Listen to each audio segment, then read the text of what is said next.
My aunt gives my mother her garbage hand-me-downs as gifts for 15 years. So, I started a tradition. My Aunt Beverly gave my mother her old hand-me-downs as gifts for every birthday and Christmas for 15 years while buying herself and her daughters brand new luxury items with the money she saved. She'd wrap up her worn-out purses with broken zippers and missing straps and present them to my mother like she was doing her a favor. She'd give my mother stained blouses she'd worn to work for years and say they still had life in them. She'd pass down shoes with worn-out soles and scuffed leather, saying vintage items were trendy now. Meanwhile, Beverly would post photos of her new designer bags and 1,000 shoes on the same day she gave my mother her garbage disguised as presents. For my mother's 50th birthday, Beverly gave her a coat she'd worn for 10 years that had holes in the pockets and a broken zipper. She wrapped it in expensive paper with a big bow and made a speech about how the coat had served her well, and now it could serve my mother. She actually said, my mother should be grateful because it was a designer brand, even though the label was so faded you couldn't read it anymore. My mother thanked her politely while Beverly's daughters sat there wearing matching new coats Beverly had bought them for the winter. Beverly would tell everyone she was so generous to my mother, always giving her expensive designer items instead of cheap gifts. She'd brag to her friends about passing down her high-quality wardrobe to her less fortunate sister. She actually used the words less fortunate about my mother who worked 2 jobs to support us while Beverly lived off her husband's income. She'd say my mother was lucky to have a sister who shared such nice things instead of donating them to charity where strangers would get them. At Christmas, Beverly gave my mother a purse that was literally falling apart at the seams. The leather was cracked, the lining was ripped, and the clasp didn't close properly. Beverly said it was a classic piece that just needed a little love to be perfect again. She'd bought herself the new version of the same purse that morning for $3,000 and posted about treating herself for the holidays. When my mother tried to use the purse, everything fell out through the ripped lining. Aunt Beverly said, my mother just didn't know how to handle luxury items properly. The worst was when Beverly gave my mother her old wedding dress for my mother's anniversary, saying she thought my mother might want to renew her vows in something nicer than what she'd originally worn. The dress was yellowed with age, had sweat stains under the arms, and was 3 sizes too big for my mother. Beverly said alterations would make it perfect, and wasn't my mother lucky to have a designer wedding dress now? She'd kept the receipt in the box showing she'd paid $8,000 for it in 1985. Like, that somehow made the destroyed dress valuable now. That's when I decided Beverly needed to learn what it felt like to receive garbage as gifts. I started by visiting every thrift store in town and buying the ugliest, most worn-out designer items I could find. I bought a moldy Coach purse for $5, shoes with separated soles that said designer names, and clothes with permanent stains and mysterious smells. I carefully packaged each item and started giving them to Beverly for every occasion, saying I'd found these special vintage pieces just for her. For Beverly's birthday, I gave her a designer scarf I'd found at an estate sale that smelled like mothballs and had visible moth holes. I said it was a rare vintage piece that collectors would love, and she was so lucky I'd thought of her when I saw it. Beverly tried to smile, but her face showed disgust as the smell hit her. Her daughters asked why I was giving their mother old garbage, and I said the same thing Beverly always said, that vintage luxury items were special, and she should be grateful. Next, I started a tradition of regifting where I'd take the hand-me-downs Beverly gave my mother and wrap them back up for Beverly the following year. When she gave my mother old boots with broken heels, I gave them back to Beverly for Christmas, saying I'd found the perfect vintage riding boots for her collection. She opened them in front of everyone and recognized them as her old boots, but couldn't say anything without admitting she'd given my mother garbage. I said these were special boots with history and character, just like she always told my mother. The real revenge came when I organized a family clothing swap for charity where everyone would bring designer items to auction for a good cause. I announced it at Easter dinner in front of the entire extended family, saying Beverly had inspired me with her generous sharing of designer goods. I said she'd been so kind to my mother over the years that we wanted to honor that spirit of giving. Beverly couldn't refuse without looking selfish in front of everyone who'd heard her brag about her generosity. The night of the charity auction, I displayed all the hand-me-downs. I arranged every item Beverly gave my mother over the past 15 years across 3 long tables in the community center. Each piece had a small card showing the year and occasion. The coat with holes in the pocket sat front and center with a tag reading Mother's 50th birthday 2019. The purse with the ripped lining had a card saying Christmas 2021. The yellowed wedding dress hung on a mannequin with anniversary gift 2018 pinned to the bodice. Family members started gathering around the display as soon as they walked in. My cousin Sarah picked up the card from the broken zippered coat and read it out loud. Her husband leaned in to look at the actual holes in the pockets. Uncle Robert examined the purse and tried to close the clasp that didn't work anymore. More relatives crowded around reading tags and picking up items to inspect the damage. Beverly stood near the entrance with her daughters, and I watched her face turn white as she realized what everyone was seeing. Her mouth opened slightly, but no words came out. Her daughters noticed people gathered around the display and walked over to see what was so interesting. They read the cards and started looking between the items and their mother with confused expressions. The younger daughter picked up a stained blouse and held it up. She walked back to Beverly and asked why she gave Aunt these terrible things. Beverly tried to smile and said something about vintage quality, but her voice shook. The older daughter held up the card from the wedding dress and read it out loud, then asked her mother if this was really the dress from her wedding. Beverly nodded and tried to explain about alterations, but both daughters just stared at her. Clara Taylor reached the display and immediately grabbed the wedding dress off the mannequin. She held it up and examined the yellow stains under the arms. She read the card, explaining it was Beverly's 30-year-old gown given for my mother's anniversary. Clara turned around and called across the room to Beverly, asking if she seriously thought this stained dress was an appropriate gift for someone's anniversary. Her voice carried through the whole community center. Everyone stopped talking and looked at Beverly. Beverly stammered something about it being a designer dress worth $8,000 originally. Clara pointed at the visible sweat stains and asked how much the alterations would have cost to make it wearable. Wallace walked over and stood next to his wife, examining the dress himself. He asked Beverly if she really expected my mother to pay for expensive alterations on a 30-year-old dress with permanent stains. Beverly tried to explain about the quality of vintage items, but Wallace just shook his head and put the dress back on the mannequin. Other family members started talking quietly among themselves, glancing between the display and Beverly. The auction started and people began bidding on items as planned. The auctioneer held up a nice coat that Uncle Robert donated, and several people bid enthusiastically. Then he picked up Beverly's broken zippered coat from the display. Someone in the back made a joke about needing it for Halloween as a costume. People laughed. The auctioneer tried to stay professional, but even he smiled. He held up the purse with the ripped lining next, and someone asked if it came with a repair kit. More laughter spread through the room. Montgomery Webber donated a beautiful leather jacket that got serious bids reaching $200.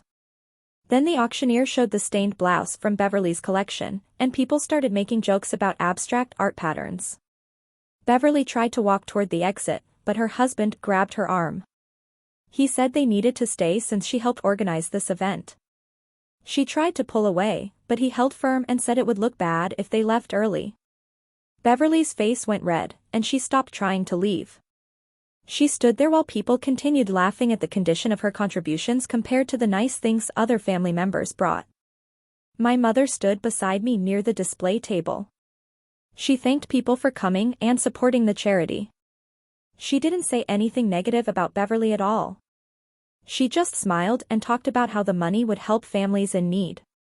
When someone asked her about the wedding dress, she said it was generous of Beverly to donate such a personal item.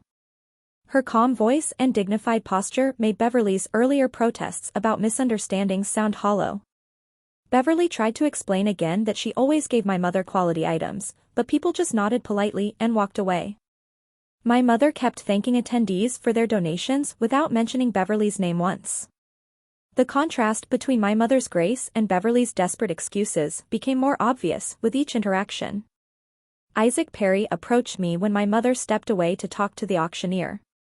He said he noticed the pattern months ago at Thanksgiving when Beverly bragged about her generosity while my mother wore an obviously worn coat. He asked if there was anything else the family should know about Beverly's treatment of my mother. I looked at him surprised. He said he'd been watching for a while and wondered why nobody ever questioned Beverly's version of events. I told him this display showed everything. 15 years of hand-me-downs disguised as generous gifts. He nodded and said he wished someone had spoken up sooner. He asked if my mother knew I was doing this. I said she knew and approved. Isaac squeezed my shoulder and said it took courage to expose family dysfunction publicly. He walked away and I realized other people had been paying attention all along, not just accepting Beverly's narrative without question. Beverly's daughters cornered their mother near the refreshment table. I stood close enough to hear them asking why she never told them Aunt was struggling if she needed their old clothes. Beverly tried to explain that my mother wasn't actually poor. The older daughter asked why Beverly gave her old damaged things.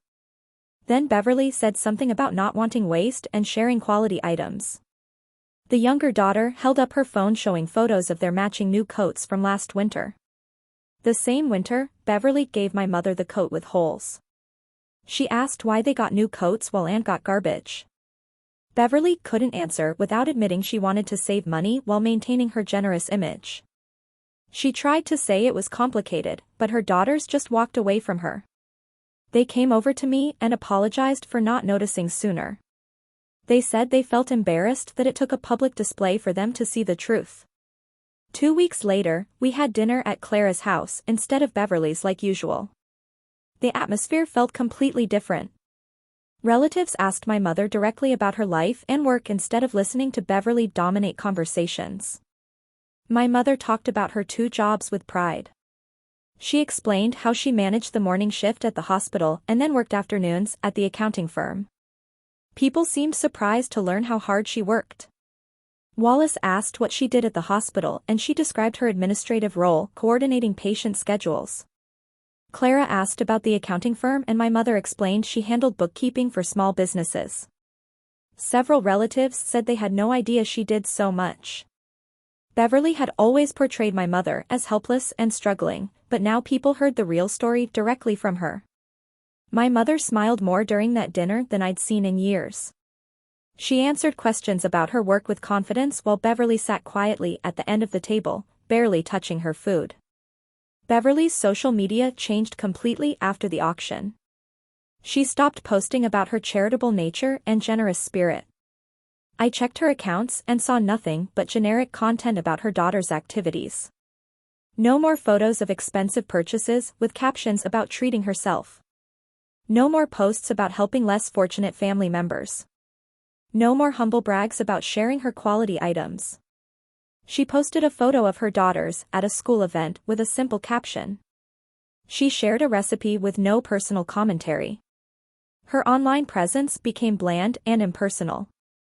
The comments on her post decreased noticeably. People who used to praise her generosity stopped engaging. Her carefully crafted image as the family's charitable matriarch disappeared completely from social media. I continued my tradition of giving Beverly thrift store designer items for every occasion, but now other family members joined in with their own pointed gifts. Beverly's birthday arrived 3 months after the auction. She opened my gift first, a stained designer scarf I found for $3. Then she opened Clara's gift, a purse with a broken strap. Wallace gave her shoes with separated soles. Montgomery contributed a jacket with missing buttons.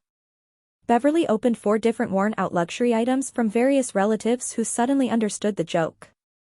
Her daughters watched without saying anything. Her husband looked uncomfortable but didn't intervene. Beverly tried to smile and thank everyone, but her hands shook as she held each damaged item. Nobody mentioned the obvious pattern. They hit Claire's throat, just watched her open gift after gift of garbage disguised as designer pieces. Exactly what she'd done to my mother for 15 years. My mother started receiving genuine gifts from extended family members who seemed embarrassed they never questioned Beverly's narrative before. Clara sent my mother a beautiful new scarf for no particular reason.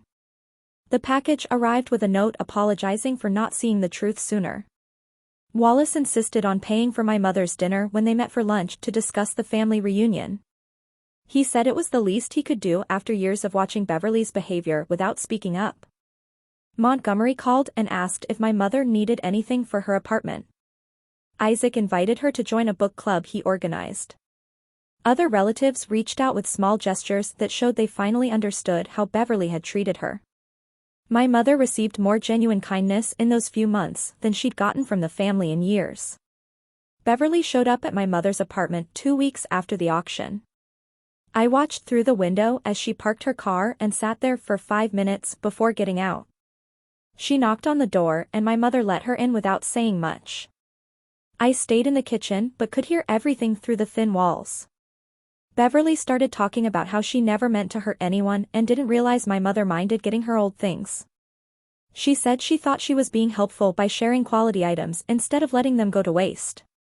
My mother just stood there listening while Beverly kept making excuses about how expensive those designer pieces were originally and how she assumed my mother would appreciate having access to luxury brands she couldn't normally afford.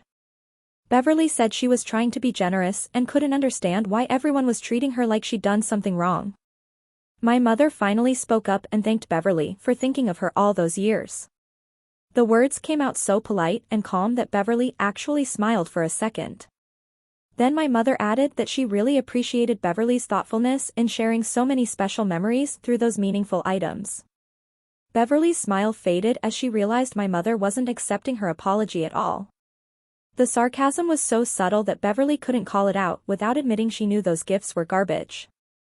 Beverly left a few minutes later, looking more confused than when she arrived. 3 months passed and Beverly's daughter started calling my mother to invite her places. The first time Beverly's oldest daughter asked my mother to lunch, I thought it was some kind of setup. But my mother went and came back saying the girls had apologized for not noticing how their mother treated her. They took her shopping the next week and bought her a new purse without any prompting. Beverly's youngest daughter invited my mother to a spa day and specifically said her mother wasn't coming. The girls explained they felt embarrassed that it took a public display for them to see the truth about how Beverly had been treating their aunt. They started including my mother in activities every few weeks while leaving Beverly out completely. My mother would come home with stories about lunch dates and shopping trips where Beverly's daughters treated her with genuine respect and kindness. The girls bought her small gifts and asked about her work and seemed interested in her life. Beverly called my mother once asking why her daughters were spending so much time with her aunt. And my mother said she didn't know, but enjoyed getting to know her nieces better. I was at Beverly's house helping her husband fix a computer problem when I heard Beverly complaining in the next room. She was talking to him about how unfair it was that the whole family turned against her over a simple misunderstanding. Her voice got louder as she listed all the ways she'd been generous over the years and how nobody appreciated her efforts. Beverly's husband stayed quiet for a long time before responding. His voice was low, but I heard him say that giving someone a coat with holes in the pockets wasn't a misunderstanding. He said it was pretty clear what she'd been doing, and maybe she should think about why everyone believed it so easily. Beverly went silent after that. I finished the computer work and left without saying anything, but I noticed Beverly looked shaken when I walked past. The crack in her home support seemed to bother her more than anything that happened at the auction. My mother started turning down Beverly's invitations to family events. Beverly would call asking her to come to dinner parties or holiday gatherings, and my mother would say she was too busy with work. It was true that my mother worked a lot, but everyone understood the real reason she was declining. Beverly tried insisting that my mother should make time for family, but my mother stayed firm about her schedule. She stopped participating in events where Beverly usually made a big show of her false generosity. The family noticed the pattern and started planning gatherings without assuming Beverly would host. My mother's absence from Beverly's event sent a clear message that she wasn't going to be part of Beverly's performance anymore. Montgomery brought up charity donations at Thanksgiving dinner 6 months after the auction. He mentioned that he'd started taking his old clothes to actual charity organizations instead of passing them to family members as gifts. Several relatives nodded and said they were doing the same thing. Clara added that it felt better to donate to people who actually needed help rather than using family as a dumping ground for unwanted items. Wallace agreed and said real charity meant giving without expecting praise or recognition. Beverly got up from the table and left the room. Nobody went after her or tried to smooth things over. The conversation continued about different charities people supported and how to make sure donations actually helped people. Beverly stayed out of the room for 20 minutes before coming back looking pale and quiet. Beverly tried to fix her image by writing a check to the charity from the auction. She made a big announcement at the next family dinner about her donation and handed the check to the organization representative in front of everyone. She talked about how important it was to support good causes and how she'd always believed in giving back to the community. Clara waited until Beverly finished her speech before speaking up. She said donating money after getting exposed wasn't the same as being genuinely generous. The family went quiet, but several people nodded in agreement. Montgomery said real generosity happened when nobody was watching, not when someone needed to rebuild their reputation. Beverly's face turned red and she put the check down on the table without another word. The representative thanked her politely, but the damage to Beverly's attempt at redemption was already done. My mother got promoted at one of her jobs and shared the news at dinner the following month. The whole family congratulated her and asked questions about her new responsibilities. People wanted to know about her salary increase and whether she'd have better hours. My mother talked about her work with genuine pride while everyone listened. Beverly tried to diminish the achievement by saying it was about time my mother got recognized after working there so long. The comment fell completely flat. Beverly's daughters told their mother to stop being negative. Clara said my mother deserved the promotion and everyone could see how hard she worked. Wallace raised his glass in a toast to my mother's success. Beverly sat quietly for the rest of dinner while the family celebrated my mother's accomplishment. I took my mother shopping with her promotion bonus the next weekend. We went to the same stores where Beverly bought her designer pieces and spent hours trying on clothes. My mother picked out a beautiful coat that fit perfectly and didn't have any holes. She chose a purse with a working zipper and uncracked leather. We bought shoes that weren't scuffed and blouses without stains. My mother looked happy trying everything on and didn't worry about prices the way she usually did. She posted photos on social media wearing her new outfit and looking confident. The likes and comments came flooding in from family members who rarely engaged with Beverly's posts anymore. People said my mother looked beautiful and deserved nice things. Beverly's most recent post about her own new purchase had gotten maybe 5 likes. My mother's photo got over 50 comments from relatives praising her style and success. Beverly became noticeably quieter at family gatherings over the next few months. She stopped dominating conversations and making speeches about her own generosity. She sat at the edge of group discussions instead of holding court in the center.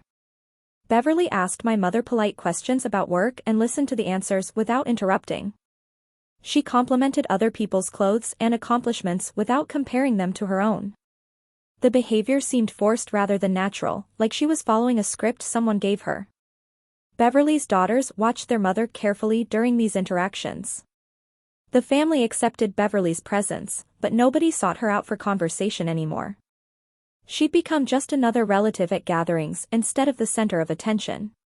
My mother and I sat in her apartment one evening 6 months after the auction. She told me she felt lighter now, like she'd been carrying a heavy weight for 15 years that finally lifted when the truth came out publicly. My mother said she never wanted to cause family drama, but she was grateful I stood up for her when she couldn't do it herself. She talked about how hard it had been to smile and say thank you every time Beverly gave her garbage wrapped in nice paper. My mother said she'd felt invisible for so long. While Beverly took credit for being generous, now people saw her as a real person with her own life and accomplishments instead of just Beverly's poor sister who needed hand-me-downs.